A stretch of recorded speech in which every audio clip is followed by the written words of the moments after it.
Okay, fine. So we'll start the race class. So we have two things.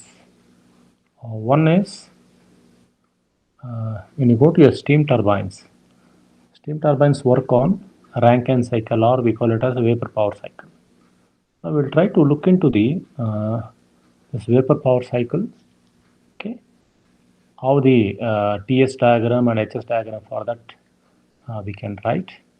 The expansion, what do you mean by reheating, all those things we'll try to represent it. Okay, this is what we are going to do today, and then we'll try to look into the velocity diagrams, then combined velocity diagrams, all those things. Okay, let me start with this, the Rankine cycle. Okay, and this is also used also called as the vapor cycle because it is applicable for the steam. Now, if I try to draw a TS diagram for a Rankine cycle, it's something like this. I have T on the y-axis and have the entropy on the x-axis, and I do have a dome. The dome is something like this, which is my saturation line. Okay, this is my critical point. This is left hand side is my liquid saturation line, and to the right hand side I have the dry saturated line. Okay, now here, so what will happen actually? So at any given point, actually, we have the constant pressure lines, all those things are going on. So my point 1 is where we have the liquid. So I'm going to heat it actually. So this is called as a pumping. So 1 to 2 is nothing but pumping. I'm going to pump the liquid from a lower pressure to a little bit higher pressure, and then I'm going to heat it in the boiler. Okay, I'm going to heat it in the boiler. This is how it is actually. Heat it in the boiler.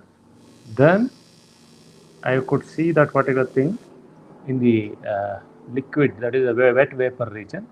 Okay, then it may go to superheated condition depending upon what condition I'm trying to expand. Okay, then it expansion takes place to whatever may be the condition, and then I will be having this particular, it is the evaporator. So this is how your the Rankine cell representation goes depending on the condition. So this is a general thing where it goes up to a particular point, say 2 to 3, 3 to 4, 4 to 5, okay, 5 to maybe 6 to 1. Okay, now you look at this particular point. Suppose if the condition of the steam at the end of the boiler is only dry saturated, so it is from 4, I'll be following this particular path. Simply it's going to drop. So this I'm going to call it as some 6 dash. Okay. Now if it is a superheated condition, okay, it's a superheated condition. So it will go to the 0.5. Either it will be dry saturated condition at the end of the your boiler, or whatever you are going to condition of steam will be either dry saturated or superheated. Only these two conditions are possible. We don't have any other conditions. So now this is where I have the condenser. Okay, here I will be having the boiler, that is from 2 to 4, it's a boiler. Then here I'll be extracting the work, so I'll be having the turbine, and here it is the pump. Okay, now if you try to put a simple steam power maybe power plant, what I told, so I have a boiler, I have a turbine, I have a condenser, I have a pump. So these are the four major parts of a turbine. Okay, in many of these cases, what will happen, it's not the single stage expansion.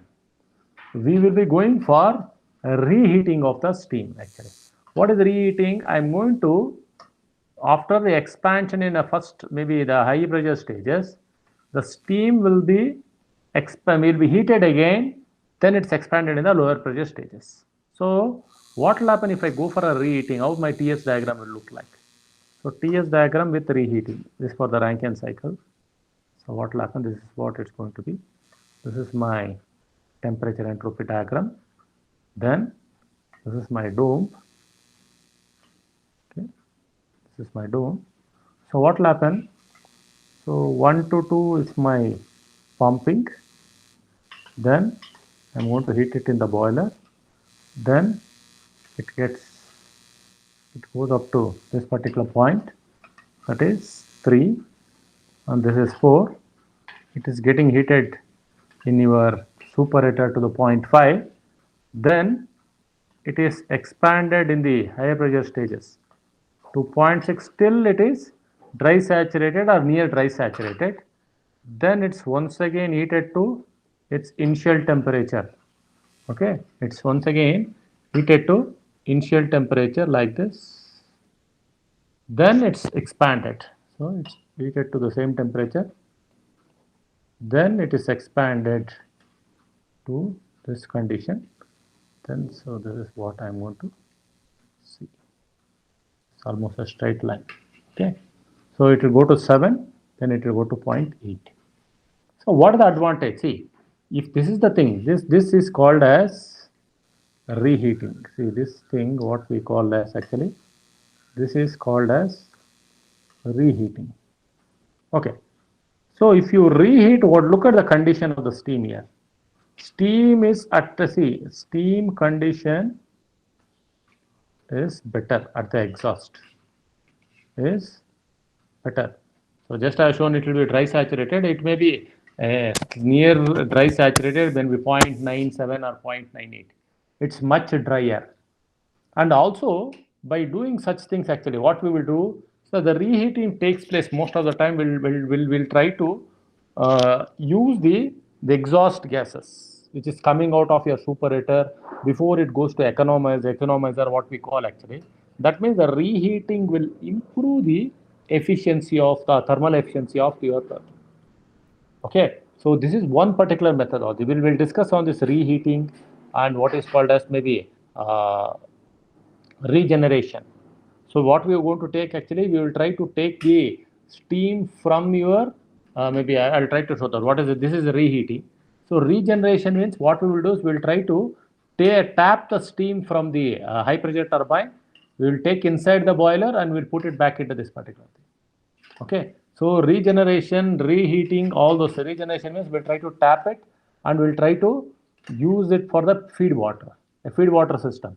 That means I'm going to improve the thermal efficiency of your maybe your steam power plant by using either regeneration or reheat. These are the two methods of improving, and which you might have studied in your maybe in your applied thermodynamics vapor power cycles. Okay.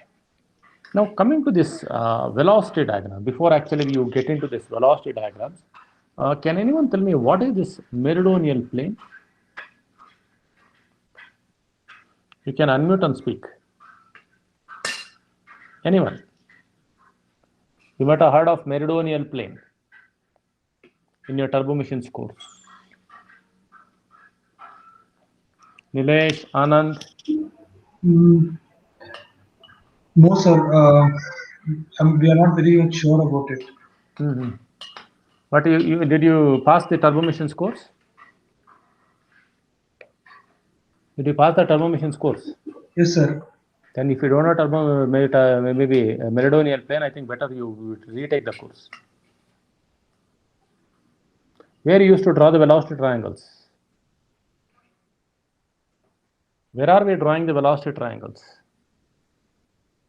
Have you drawn the velocity triangles in your turbo machines course?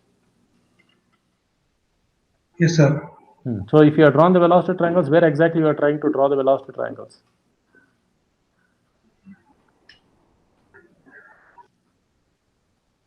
You are trying to draw it on the meridional plane.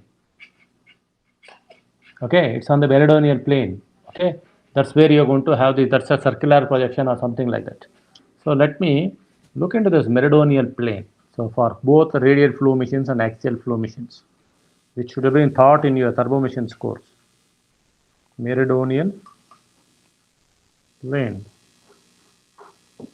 Okay, what it is actually. So let's try to consider the radial flow machine.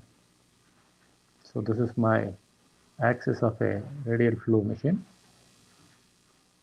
So I'm going to put both horizontal and vertical axis, and this is my hub. Okay,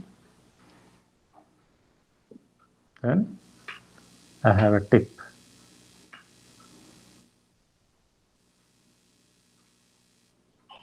I have a hub and I have a tip actually. I have a hub and I have a tip. Okay. Between this, I'll be having my blades. So blades are something like this. Between your hub and tip, your blades are there. So this is what your blades will look like, and the fluid will be flowing between these blades. Okay. Now, what is a meridional plane? A meridional plane is an imaginary plane which contains the axis of your blade, what we call. Okay. So that means, say you take this blade. So now, if I want to see the flow, what's happening? Look at this. See, the flow is happening something like this. Either from inside to outside, if it is a compressor or something, or if it's a turbine, it will be from outside to inside. Okay. So where the flow is from outside to inside or inside to outside. Okay. Outward flow turbine or inward flow turbine. That's how inward flow means from the outside the flow is coming into the turbine. So that's what an inward flow turbine. Now, if I want to look at the axis, on the axis I need to do some kind of a projection actually. What we try to do, we try to project these blades because we are trying to draw these velocity triangles with respect to the blade profile. You can't draw, see, what we try to do actually, you might be doing this actually. So we simply used to draw this plane like this. So this is the blade. So on this blade you put some triangle here and some triangle. This is what you might have learned. Is it straight profile? Is it a straight profile? No, the profile is completely twisted. If the profile is completely twisted, how can you draw the velocity triangle on that? Okay, you can't do that. So for that, what we try to do, we try to do what is called as a circular projection. We try to do what is called as circular projection and project it on a particular axis. Okay, if this is my x-x axis and that is my y-y axis, it is a plane which contains the axis of the machine with the meridional view. The meridional view is the circular. So the view of the blade is on that particular axis and that is called as meridional plane. Let me write that. So it is a plane, it is a plane which contains, okay, the axis of the machine, which contains the axis of the machine. Okay, with the meridional view, with the meridional view which is obtained due to circular projection. This is for a radial flow machine. What I have drawn is for radial flow machine. What is this? This is a radial flow machine. Let me write that. This is a radial flow turbo machine. So it can be a compressor or it can be a turbine, whatever it may be. Now what will happen if it is an axial flow machine? Okay, if I have an axial flow machine, what will happen? The flow is parallel to your axis. So what we will do actually, the axial flow machine, I am going to take this procedure. What will happen if this is the thing, the flow is parallel to the axis. In that case, what will happen is something like this. Okay, the flow is something like this. So this is my axis, and if this is my rotor, okay, I have a rotor something like this. This is my rotor, and I have a blade like this. Just I'm drawing. This is the blade. What I have. Okay. This is my blade. Some side. So this is my blade. So what will happen? See, this is my casing. So this is my, the casing is somewhere here. So I have a casing. This is also a casing. Very close this thing. So this is my casing. and the flow is in this direction. Flow in this direction. If I take a side view will be something very similar to what I am seeing in the for a radial flow machine. The side view, if I try to take it, actually, the side view will be something very similar to this. Okay, the side view will be something like this. Okay, I do have a maybe a hub. Okay, this is my hub.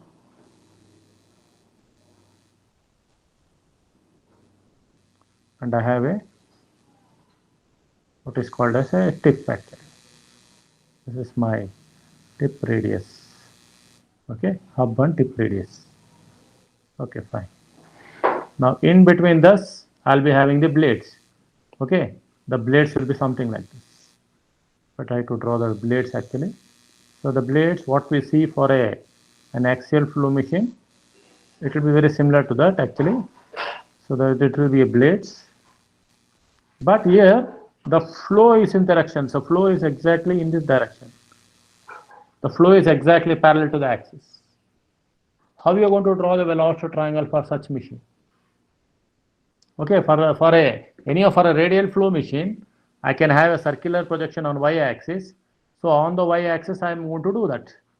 But how you are going to do it for an axial flow machine? What we try to do actually? So we try to take the mean value or mean diameter. Okay, we try to take the mean diameter. A mean diameter. Okay, a mean diameter is there. That's why we don't have the maybe you might have done this in your course, turbo machines course. So okay, so only for radial flow machine we have the R1 and R2 or D1 and D2, and for a axial flow machine you might have taken simply the diameter. That means I'm going to consider the D and I'm going to cut open just like I'm going to cut open it. Okay, I'm going to cut open at the mean diameter. So at the mean diameter, okay, at the mean diameter,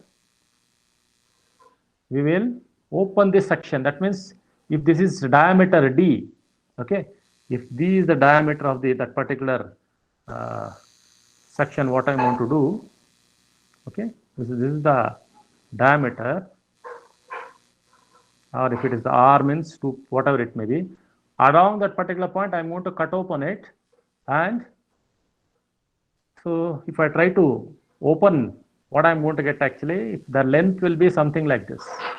So its length will be, this is the width actually. Whatever this is the width of B cross section, and okay, and then it will be opened. Okay, this is opened with B, width as B, the width as B, and the length is equal to pi into D. Okay, the length is pi into D, and on this I'll be having the blade profiles. So on this I'm going to have this blade profiles. Okay, it is something like opening that particular cut opening or cutting the cross section at that particular point and opening out, and I'm going to get it. And what we are going to see this actually, this is called as pitch between each blade. Okay, pitch between each blade. Now you might have seen this actually. You might have seen this. So you might have seen this where we are going to draw the velocity triangle for such machines. Okay, velocity triangle for such machines. So velocity triangle for such machines are drawn in this particular fashion. What it is actually, we try to take this and we try to draw the velocity triangle. Say for example, if I consider the third one, I am going to consider, see, this is my inlet triangle. So this is my leading edge, this is my trailing edge, this is my entry. So I may be having a velocity triangle here. Okay, I may be drawing a velocity triangle here, and at the exit I may be drawing a velocity triangle, something like this. I may be having a velocity triangle, something like this. So this is for all the inlets and this is for your exit. Okay, so let me call this as some beta 1, alpha 1, okay, V1, VR1. So I'll tell about this. What are all those things? Okay, this is EB2, VR2, V2, alpha 2 and beta 2. That's how you're going to. Now where is the meridional plane for this? Okay, that is the meridional plane itself is your whatever the cross section we do know, this is the meridional plane. So the meridional plane is on the cut section opening. So meridional plane, see, we are trying to draw the velocity triangles on the meridional plane. Okay, what will happen in case of a radial flow machine? Actually, the radial flow machine, we are going to draw the velocity triangle with respect to this. Say something like this. Okay, on this plane. So the meridional plane is there, and we'll try to draw the velocity triangle on the particular cross section. So we will try to have your velocity triangles. So with respect to your meridional plane or circular projections on that plane, because see on that particular thing we are going to have this velocity triangles. Even though we try to representing it, but like this actually, but actually we are representing on the meridional plane. It is a plane which contains the axis of that particular machine with a meridional view or circular projection. And this is where we have your velocity triangles. Now, what is this velocity triangle? Okay, the moment we tell it's a velocity, what is it actually? Velocity is nothing but actually it is the one. So it's a vector. Okay, velocity means it's a vector which has both magnitude and direction. Okay, so velocity is a velocity triangle means it is a velocity is a vector quantity. It is not a scalar quantity. It is a vector quantity which has both magnitude and direction. Okay. Now I'm going to draw this. See here, if I try to draw a velocity something like this, okay, I'm going to draw one more velocity, okay, a longer one, and one more velocity in the opposite direction. So all the three velocities are different because all are of different magnitudes. Maybe if you call this as velocity A, this as velocity B, this as velocity C. So velocity A and B are in the same direction but of different magnitudes. C is of a different magnitude and is in different direction. So suitable scheme, whenever we try to draw the velocities, either graphically or something, it should be on a particular magnitude with respect to a suitable scale. It will be drawn to a suitable scale. And the direction is representing the which direction it is moving. Okay. Now, in case of your turbines, we will be having a set of maybe what we call it as stator vanes or nozzles and this set of guide vanes or maybe rotors, or we call it as a moving blades. Okay. Now this constitutes a stage. Now we see most of what we try to do here is actually we try to draw the velocity triangles for the rotor because that is where the power absorption or the power exchange takes place. So most of the times we'll try to draw the velocity triangles for the rotor with reference to this one. So we call it as the velocity triangles are written for the or drawn for the moving blades. Okay. Now, what is this velocity triangle? Okay, we see velocity is a vector quantity which is having both magnitude and direction. What is this velocity triangle? Can anyone tell me what is this velocity triangle? Or velocity triangle or velocity diagram for velocity triangle or velocity diagram. What it is? Anyone please unmute and speak. I could see I have 7 students out there. Anyone? Lesh? Deepak? Atit? Yeah, Atit, tell me. You are unmuted. It is the diagram which shows the relative velocity and the blade velocity all in together. Velocity and blade velocity. Why we try to see? Is it something like, see, is it fine? See, I am going to draw one velocity triangle like this. Simply, I will put it like this. Okay, it is fine. So I'll put V1, VR1, U1. Is it fine? Is it okay? Do you feel that this velocity triangle is fine? Anyone? Whether this velocity triangle is correct? If you tell this is correct, justify.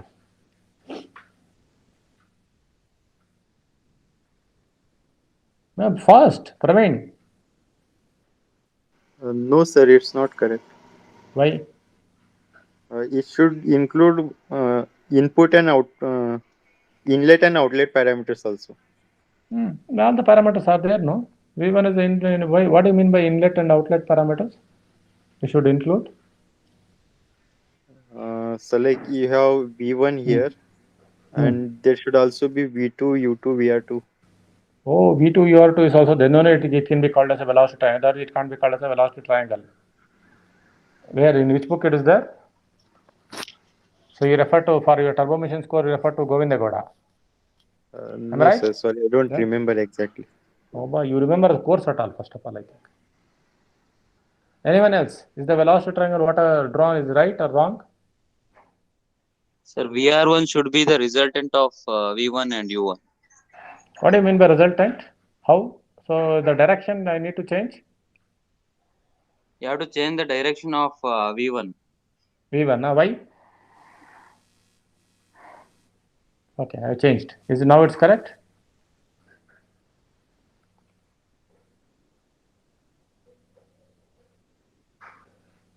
Is it right? Sir, basically velocity triangle should be drawn with respect to the blade angle of the turbine, sir. Like blade angle, so I should uh, show alpha 1 and beta 1. Okay, that's all.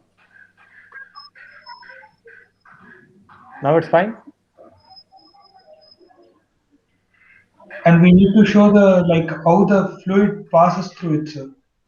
Oh, fluid passes through it, I need to show. Oh my God. Which book you referred? Jason? Which book you referred for this particular thing? This is a misconception, not only with the students. Most of the faculty members who are teaching this turbo machines course, they themselves don't know how to draw the velocity triangles. I pity on them. I pity on them actually, because they go with this, the whatever the maybe books, and they simply write that 3 lines on the board with some arrows, and misguide. Not only they are misguiding themselves, they have misguided themselves, misguiding the students and misguiding the themselves also. And I'm sorry, even it happened with me also. When I joined VMS college, many of the faculty were teaching turbo machines course. They have been teaching this course maybe for more than 8 to 10 years. When I asked them how did you draw the velocity triangles, I didn't get proper answer from them. I'm sorry. So it is not only with the students. I think it's a problem with the faculty. Okay, let me teach you what is the right thing. Let me tell you what is this actually. See, velocity triangle is a simple graphical addition and subtraction of vectors. That's all. It is a simple graphical addition or subtraction of vectors, which you might have studied in your high school or in your +1 or +2. Okay, what it is, let me show you. Say I have a vector A, something like this. Say, let me call this as vector A. I have one more vector, let me call that vector as B. Okay, so this is nothing but I have 2 vectors which I want to represent, A and B. Now I want to add these vectors. What I will do? So addition of this particular vector. So this is my A vector So what I will do is I will make it be little slant. Okay, that's the only thing I'm going to do. So this is my B. So this is the vector A. Okay, this is the vector A. Okay, then I want to add this. So what I'm going to do, I'm going to the end of the vector A, that is the arrow where it is ending. Then I will start the vector B. See, this is how the vector B is drawn. Then I'm going to join this. Okay, I'm going to join this A and B, which is the resultant. Okay, which is the resultant of this vector. Let me call that as C vector. So it is a simple addition of A vector plus B vector. This is the addition. Suppose I want to subtract, that means B is in opposite direction. So instead of A in opposite this direction, B is in this direction. Okay, I want to do A minus B. Okay, what I'm going to do actually, I will put A like this. So A will go in this direction. This is my vector A. Then B has to come in this direction. Maybe the magnitude is wise. Okay. Just I'm reducing so that it will be easy for you to understand. Then I'm going to join this. Okay. Now look at the direction. I'm going to join it from A. I'm going to start with the tail. Okay. This is your vector A minus B. Okay, vector A minus B. Now try to imagine this particular thing, put the situation with the velocities, what we try to put in your velocity triangles. V is a velocity of the flow or your axial velocity or your fluid velocity. B may be your blade velocity. A or C is your resultant velocity. So I need three vectors to complete the velocity triangle. You got it? So all your velocity triangles, what you have studied, they are all simple representation of vector addition or vector subtraction. You agree? Okay. Now let's come back to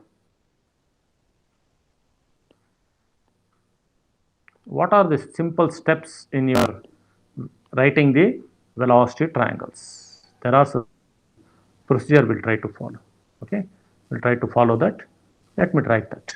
Okay. So what happened here? Okay, the page just got added there at the top. Okay, fine. 1 minute. I'll add the page.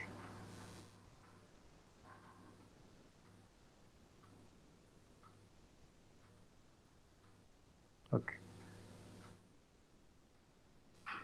Okay, fine. So the page got added. So now, simple steps to draw velocity triangle. Okay. Before that, what are the different velocities we come across in case of your velocity triangles? You go back and look into that. Okay. What are the velocities? Okay.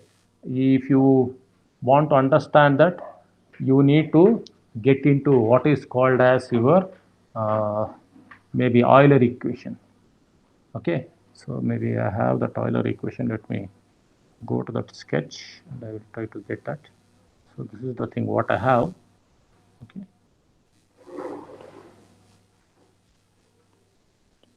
I try to use this particular picture and try to make you understand what is this. Okay, okay, this is a simple.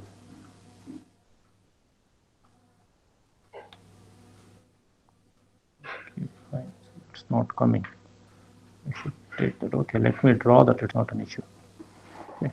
So what are the velocity vectors? So you might have seen this. So if this is my axis, this is my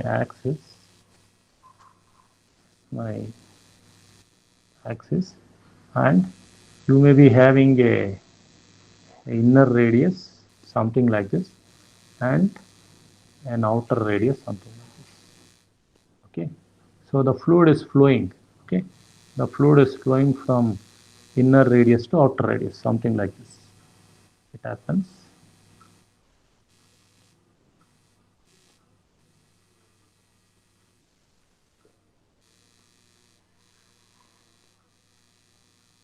To dilate this so it becomes easy for you to understand what will happen.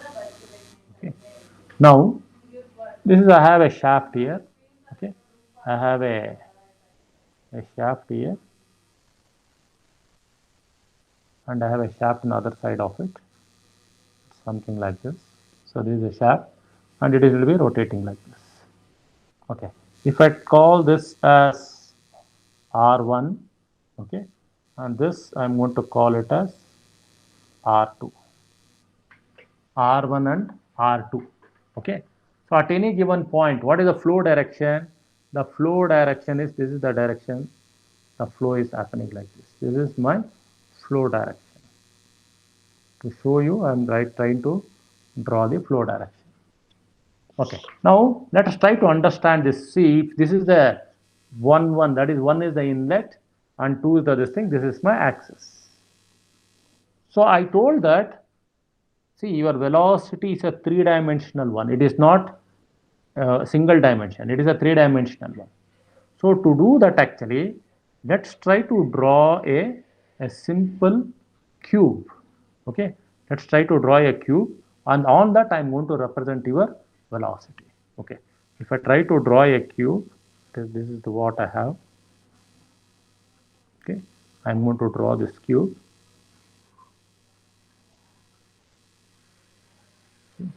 Each one representing a particular direction.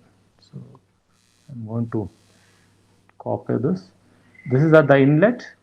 I'm going to one at the outlet. Okay, let me take this a little bit to the left hand side, so I'll get good amount of space. So this is for the outlet, so and this is for the inlet, what I have. Now let's try to understand what is there in the axial direction. That is, this is my axial direction. Okay, I will try to draw one vector in this direction. Okay, this is my axial direction.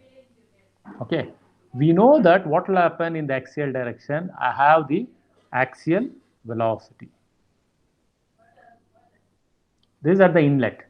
So similarly, I can draw the velocity axial in the at the outer also. And there is one more axial, one more velocity in the radial direction, which will be exactly perpendicular to this, like this. Okay, I can represent that in the vertical direction like this. So I have here, this is my radial. So here also I will be having in the radial direction, the velocity represented in the radial direction. Okay. Then there is one more thing. See, you have there is one more thing which is tangential. What is the tangential? Tangential means something which is in this direction, that is in this direction, which is almost going just below that in the radial. So if this is the ball, so it's something like this. If this is my thing, so something which is tangential like this. Okay, this is a tangential. So if I want to represent the tangential this thing, I can go in this direction. Okay, that is my tangential direction. So similar here also I can go like this, and I can represent, this is here V tangential, V tangential. Okay, and there is one more velocity which is almost like a resultant kind of a thing, which will be going from this corner to this corner. This is your flow velocities. Similarly, here also, this will be your V2 or something. Here, what we call it as, that particular velocity, we call it as maybe the inlet velocity or the maybe V axial. Okay, so we call that as an absolute velocities. So absolute velocities. Now, if you closely observe, how many velocity components are there here? Okay.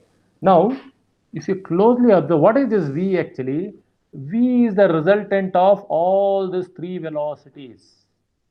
V, that is capital V, that is your absolute velocity, is the resultant of all these three components. But now, if I consider the different kind of machines, if I consider the radial flow machine, your axial velocity is missing.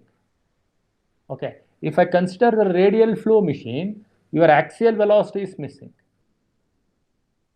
Okay. An axial flow machine, the axial flow machine, the radial component is missing. If I consider radial flow machine, the axial component is missing. So, out of these three components of velocities, one will be zero, depending upon the type of machine what I am going to consider. Okay. So, this triangle, what we are going to do, this is the low velocity triangle on the low pressure side or hub side or at the inlet. Okay. Then this is for the high pressure side. Don't call it as inlet, let me call it as hub side and tip side, because for the turbine it's going to change. So this is for the high pressure side or it is on the tip side. Because for a turbine, everything, all the components of velocity will get changed. Whatever arrows I have put, everything is reversed. 2 will become 1, here 1 will become 2. That's it for a turbine. I am trying to show for a compressor. So these things are, the concept remain the same. Okay. Now, let me go for a radial flow machine on one side and axial flow machine on the other side. So radial flow machines. Okay. On other side, I have the axial flow machines. Okay. Now, for a radial flow machine, as I told, the axial component is 0. So, for radial flow machine, axial flow component is 0. And for a axial flow machine, the radial component is 0. So then for a radial flow machine, I am left with what actually? I am left with, okay, so left with only your radial flow component and your tangential flow component. Okay. Now, the radial flow component, whatever we have, okay, that is the flow component of velocity, because the flow is happening in the radial direction. Agree? Why it is called as radial flow machine? Why it is called axial flow machine? In the radial direction, the flow is happening, or we call this as VF. Okay, and there is a tangential component of this machine. So V tangential is your whirl velocity, VW or CW. Okay. Other than this, what else the component? When your V is there, in your V is there, automatically absolute velocity should be there, because that is the velocity which the fluid enters. Okay. So we have V, which is the absolute velocity. Okay. At the same time, the whole rotor, okay, the whole rotor will be rotating at a velocity which is U. Okay, it is a U. That means it will be in pi d n by 60. That means it will be rotating at a velocity U. So I do have the velocity which is your rotor velocity. So I do have these components for a radial flow machine. Now for an axial flow machine, as I told, the flow is in the axial direction. Your axial flow will be your velocity of the flow, okay, and your tangential will be your VW, and I do have the V absolute. So absolute velocity will be there even for a axial flow machine, and I do have the your blade velocity or your rotor rotating at some velocity which is U. So these are the components which are required for me to draw the velocity triangles. Okay, these velocities, absolute velocity, rotor velocity, or it's also called as peripheral velocity. Now, where comes the relative velocity? See, relative velocity comes because of the, see, VR. Here also I have VR. VR is the relative velocity, which is the resultant one. Okay, resultant one. See, VR is the relative velocity. Okay, here also I have the relative velocity. Relative velocity. Relative velocity, which is the resultant of this. That means if I go, if I maybe I showed this C, it's just like C. So V is equal to, okay, V is equal to V minus U is equal to VR.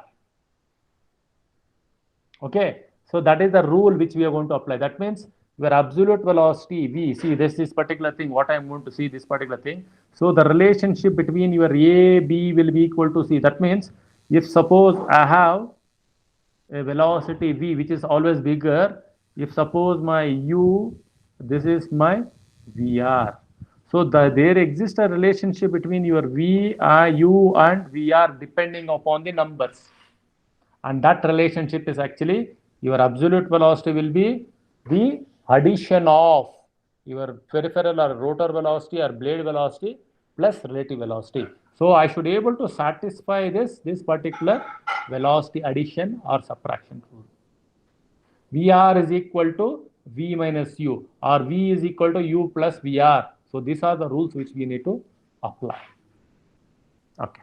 Now let's try to write some. Is it fine? These are the velocities. Now you got an idea what exactly you studied in your undergraduate course. So this how, see, these are the components of the velocities. I teach this in my turbo machines course. I will ensure them these are the components. Then I will try to teach them the Euler energy equation, or I will do the derivation for Euler energy equation. That clear? Now I will stop with after writing the steps for drawing the velocity triangle. Okay, simple steps. I will teach you simple steps to draw the velocity triangle. Let me give that. Simple steps to draw velocity triangle. It is not there in your textbook actually. Simple steps to draw the velocity triangle. What is it? See, first thing is actually either draw the flow velocity or the blade velocity, whatever is given, whatever the thing is given. The flow velocity or the blade velocity, or maybe call it peripheral velocity, whatever it may be. Okay, peripheral velocity. Okay. Now, what is this flow velocity? As I told, your flow velocity is actually, it is the, see, flow velocity is actually V radial for radial flow machines. For radial flow machines, it's equal to V axial for axial flow machines. Either of this you can get. Or how to find the blade velocity or this thing? It's given by either pi d n by 60, or if it is for a radial flow machine, I need to find u1 is equal to pi d1 n1 by 60, n by 60, and u2 is equal to pi d2 n by 60. This is for radial flow machines. Radial flow machines. And for an axial flow machine, actually it's only u is equal to pi d, that is mean diameter, by 60. This is for axial flow machines. Okay. Then what else they'll be giving? So they will be giving the second one. So your absolute velocity, the absolute velocity, okay, with which the fluid enters or exits. That is, it will be V1 or V2. So corresponding to this, what I have actually, the relative angles is actually, you will be having what is called as the flow angles. Okay. So usually the flow angles are represented by flow angles, which are alpha at inlet and outlet or exit. That is alpha 1 and alpha 2. So always your absolute velocity should be related to, I should able to draw the flow angles with respect to only absolute velocities. Now close the triangle with the closing vector or the remaining vector. Okay, that is the relative vector. Okay, close the triangle with the remaining vector.